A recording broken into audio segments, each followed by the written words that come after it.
Well, Trevor Jacob fooled me in his video, and really he nearly got away with it. Now, I'm not going to try and explain how he managed to take this shot in the video, but I'm going to try and explain how this shot is relevant to the whole video. So do watch carefully and see if you can see where he actually fooled me.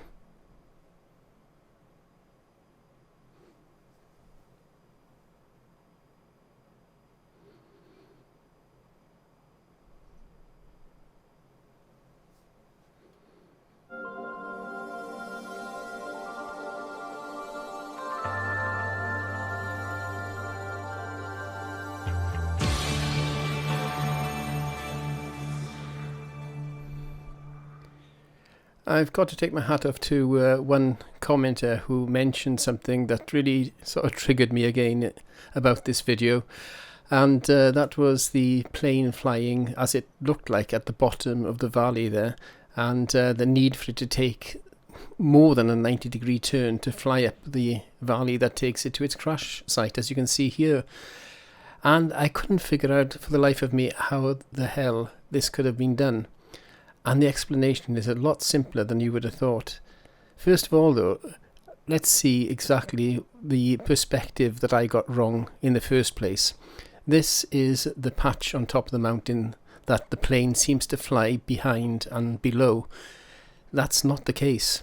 This patch is about 365 foot long as measured by Google Maps, and the plane itself is some 22 foot long if I remember correctly, which means it should fit into the patch about 16 times.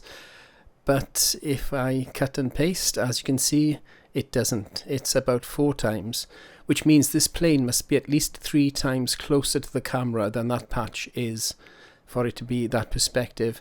Now we see the plane flying around again here, and it's coming around and coming up the valley, as I thought, to its crash site.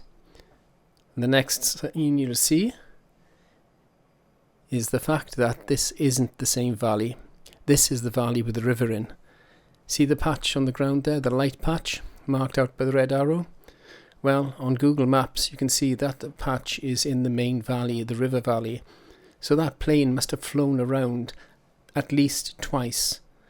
This is the second time around, and it goes around over the patch and back up the main river valley, not down this valley as the video from Trevor shows. He edited it again completely wrong and out of sync. So now we know that the plane had enough height and was much closer to the crash site. We could see that from the measurements we took at the beginning, and we now know that it went up the valley of the river for the second time. So we can see where he jumped. You can see the plane spiral around for the first time to where we see that odd bit of video taken from the high place. Back up the river valley, over the mountain again, it had that height, around, and then back to the crash site. Now, I've got to say thank you again to the commenter who commented on my video, and we were discussing where the actual plane crossed the mountain to get into the valley of the crash site. And he said it was at the bottom, and I said no, it was near this patch on top where Trevor actually landed. So thank you very much to him, and now we've got a much better timeline. Still doesn't explain how he took that video of the actual plane flying below him though.